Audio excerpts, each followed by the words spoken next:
O Senhor esteja convosco. Proclamação do Evangelho de Jesus Cristo segundo Lucas.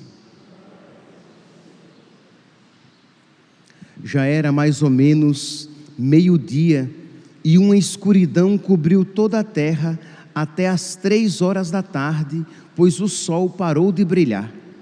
A cortina do santuário rasgou-se pelo meio e Jesus deu um forte grito: Pai, em tuas mãos entrego o meu espírito.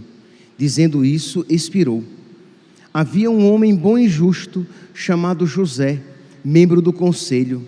José foi ter com Pilatos e pediu o corpo de Jesus.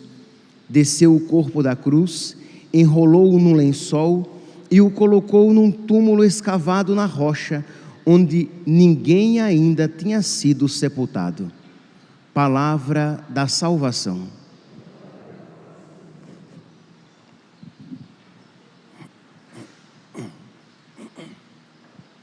Caríssimos irmãos e irmãs, nós estamos celebrando a missa pelo descanso eterno do Papa Bento XVI, que neste exato, se já não foi sepultado, o seu sepultamento está acontecendo agora, né?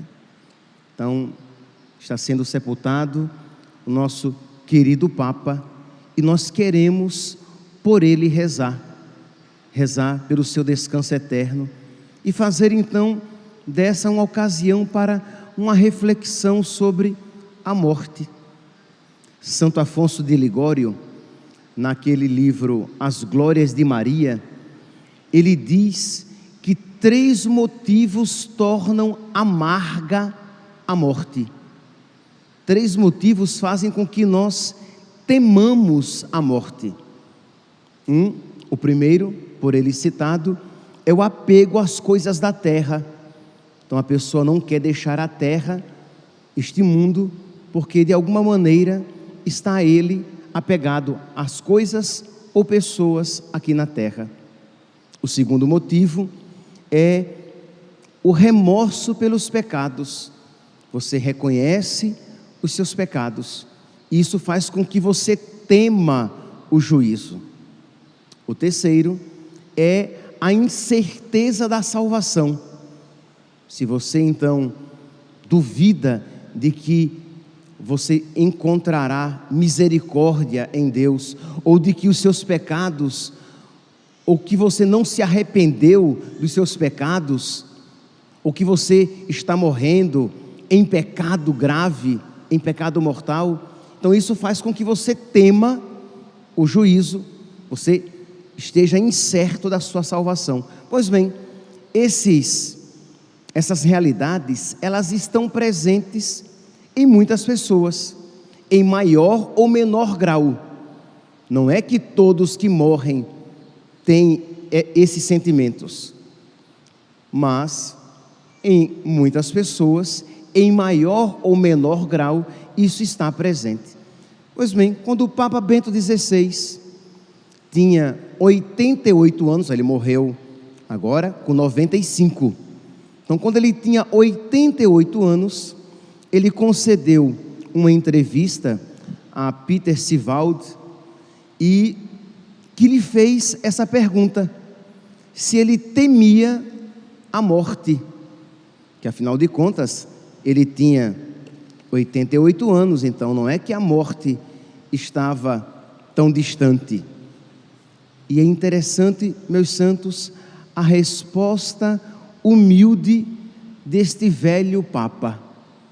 Ele responde, a pergunta é: um Papa emérito também tem medo da morte? Ou ao menos medo de morrer? Perguntou. E ele diz, em certo sentido, sim. Isto é, veja aqui a simplicidade dele em responder, em não mascarar os seus sentimentos, em não querer, movido pela vaidade, dar uma resposta de prontuário, mas diz, em certo sentido sim. Em primeiro lugar, o temor de ser um fardo para as pessoas por um longo período de invalidez. Eu ficaria muito triste com essa situação. Também meu pai sempre teve medo, mas disso ele foi poupado. Então, em cima de uma cama, tendo que ser cuidado pelas pessoas, que uma coisa, meus santos, é termos a graça de passar alguns dias ou algumas semanas agonizando, percebendo que está morrendo. Isso é uma graça, porque isso nos dá a ocasião de nós nos prepararmos. Livre-nos, Deus, de uma morte súbita, porque nem todos estamos preparados para subitamente morrer. Que ninguém peça: eu queria morrer dormindo, vou dormir e acordo morto. Não se pede isso. Pede-se a Deus a graça de uma morte santa. Tudo bem, se você estiver preparado, glória a Deus. Se não, é bom saber que está morrendo para melhor se preparar. Então, uma coisa é você agonizar por alguns dias ou algumas semanas. Outra coisa é você passar anos em cima de uma cama, sofrendo, dando trabalho. Disso, ele tinha medo. Não lhe agradava a ideia, e acredito que não agrada a muitos de nós. O segundo motivo que o fazia responder que de alguma maneira, sim, ele tinha medo de morrer, ele diz: em segundo lugar, apesar de toda a confiança que eu tenho na misericórdia de Deus, em que o amado Deus não pode me abandonar, quanto mais perto se aproxima a hora de contemplar a sua face, mais forte percebemos quanto erramos. Isto é, quanto mais se aproxima a morte, mais nós vemos que fomos falhos, que tivemos limitações. E ele diz: por isso existe a pressão da culpa, embora a confiança fundamental na misericórdia de Deus continue. Então percebe aqui, meus santos, esta tensão. De um lado, o reconhecimento de que, de alguma maneira, a recordação da morte traz essas realidades. Por isso, meus santos, nós hoje iremos rezar pelo nosso Papa.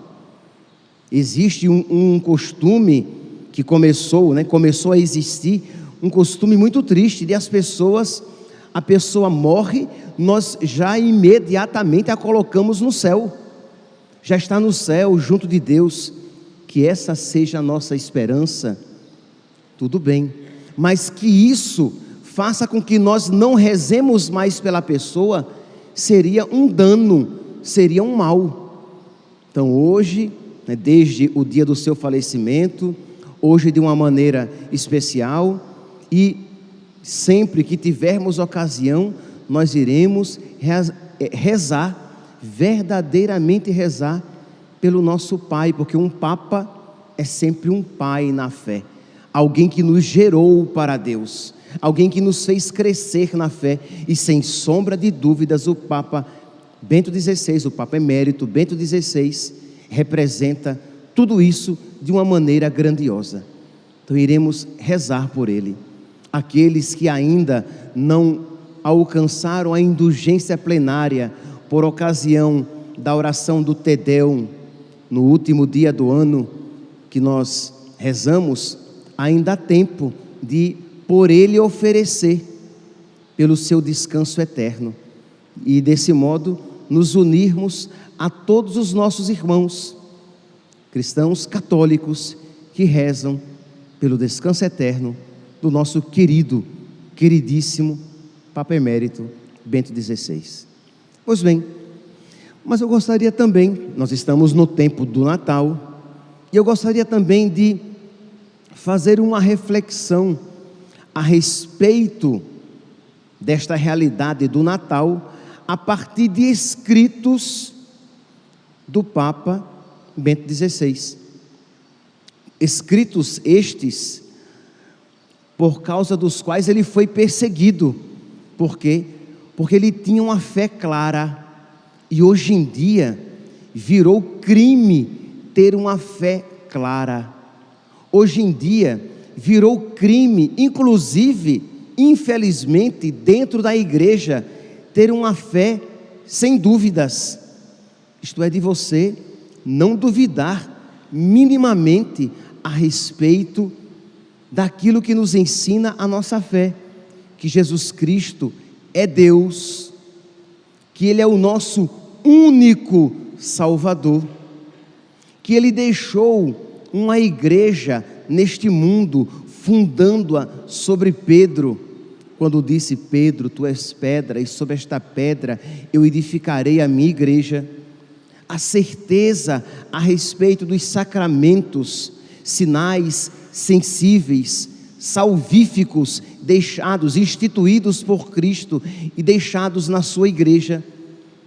A certeza a respeito do juízo final, que o Senhor nos julgará, que existe a possibilidade real, livre-nos Deus, da condenação ao inferno. A respeito disso, no livro Escatologia, o Papa Bento XVI fez até uma crítica para o homem moderno, dizendo que o homem moderno, que os homens modernos nos achamos muito bons para merecer o inferno, porque você vai encontrar não poucos católicos que acham que, não, eu acho que o inferno não existe. E o Papa Bento XVI vai e diz que isso é uma ilusão, porque está claramente presente nos ensinamentos de Jesus Cristo, postos por escrito na Sagrada Escritura e transmitidos oralmente pela tradição e ensinados pelo magistério da igreja. Então não há dúvida de que o inferno é uma realidade e que para lá vão aqueles que recusam Deus, que morrem em estado de pecado mortal. Não há dúvidas que o Senhor nos preparou uma morada, que a casa do Pai tem muitas moradas, que existe o céu, que existe um céu maravilhoso preparado para nós. E tantos outros pontos que são doutrina católica e que o Papa Bento XVI sempre isso ensinou. E que por causa disso, por causa da clareza com que ele ensinava, clareza, caridade e firmeza com que ele ensinava, ele era perseguido pelos de fora e pelos de dentro da igreja. Então, já que nós estamos no tempo do Natal, eu gostaria então de refletir a respeito do nascimento de Cristo, a partir daquele documento, daquela declaração do ano 2000, da Congregação para a Doutrina da Fé, quando o Papa Bento XVI era prefeito, era o cardeal prefeito da Congregação para a Doutrina da Fé, quando ele fala que Jesus Cristo é o Filho de Deus e tem um significado único e absoluto para todos os homens. Que, meus irmãos, quando nós aceitamos a ideia de que placa de igreja não salva ninguém, que religião não salva ninguém, que o que importa é ter Deus no coração, então tanto faz ser espírita, ser budista, ser católico ou ser protestante, mas o que importa é ter Deus no coração. Nós estamos nos esquecendo ou estamos negando esta realidade. Deus se fez homem. Se é verdade aquilo que nós podemos contemplar no presépio ou aqui, se esta imagem representa uma verdade, isto é, que Deus, a segunda pessoa da Santíssima Trindade, se fez homem, é verdade que a Igreja Católica, que os cristãos temos algo que nenhuma outra religião tem. Se é verdade, e é verdade, que Deus se fez homem para morrer na cruz e nos salvar, como é que eu posso dizer que tanto faz ser cristão ou ser budista, se Deus veio ao mundo para fundar, para nos salvar, e fundou uma religião? Como é que eu posso dizer que é indiferente, que tanto faz ser cristão como ser espírita, que ensina, por exemplo, a reencarnação, que anula, que torna inócuo, sem efeito, que torna inócua, sem efeito, a ressurreição de Cristo, a sua salvação para nós, o derramamento do seu sangue. Então, o então prefeito da Congregação para a Doutrina da Fé, cardeal Joseph Ratzinger, ele vai afirmar lá no número 15 da declaração Dominus Jesus: neste sentido, pode e se deve dizer que Jesus Cristo tem para o gênero humano e para a sua história um significado e um valor singulares, únicos, só a Ele próprios, exclusivos, universais e absolutos. Eu sei que para uma pessoa de uma outra religião, isso pode parecer pedante, isso pode ser ofensivo, mas é a verdade mais caridosa que nós podemos dizer, para tirar aquela pessoa do erro. É por isso então que nós cristãos nos esforçamos para converter o máximo, o maior número de pessoas para Jesus Cristo, para a sua igreja, para a igreja de nosso Senhor Jesus Cristo, porque Ele é o caminho, a verdade e a vida. Ninguém vai ao Pai senão por mim, diz Jesus. Ele carrega o nome no qual há toda a salvação. Só no seu nome nós podemos encontrar a salvação para as nossas almas. Então, meus santos, é uma verdade cheia de caridade nós isso dizermos, mas muitas pessoas, repito, muitas pessoas até de dentro da igreja, não só pessoas de fora da igreja, que não seria de espantar, mas muitas pessoas de dentro da igreja veem Cristo, a religião, apenas como um dado cultural. Então, não existiria uma cultura melhor do que outra. Aqui no Ocidente, as pessoas são culturalmente católicas, culturalmente cristãs. Aqui no Brasil, as pessoas são, por cultura, são cristãs. Mas se você for para outros países, ali pode ser que culturalmente elas sejam muçulmanas, ou budistas, ou hinduístas, ou sejam de uma outra religião, e que se elas forem boas na prática das suas religiões, elas dizem, estes, não eu, que se elas forem boas, elas por causa disso se salvariam, porque as suas religiões são caminho de salvação também. E isso, meus irmãos, um cristão, um católico nunca pode dizer. Toda a salvação acontece apenas e tão somente por meio de Jesus Cristo. É por Ele que nos vem a salvação, somente por Ele. Não há outro nome dado aos homens pelo qual possamos ser salvos, diz a palavra de Deus. Ou isso é verdade, e esta afirmação que está na moda, mentira, ou esta afirmação que está na moda, que o que importa é você fazer coisas boas, independentemente da religião a que você pertença. Ou isso é verdade, e a palavra de Deus é mentira. Não há um meio termo, e isso o Papa Bento XVI dizia com muita clareza. com muita clareza, caridade e firmeza, coisa que muitos pastores hoje em dia não falam mais.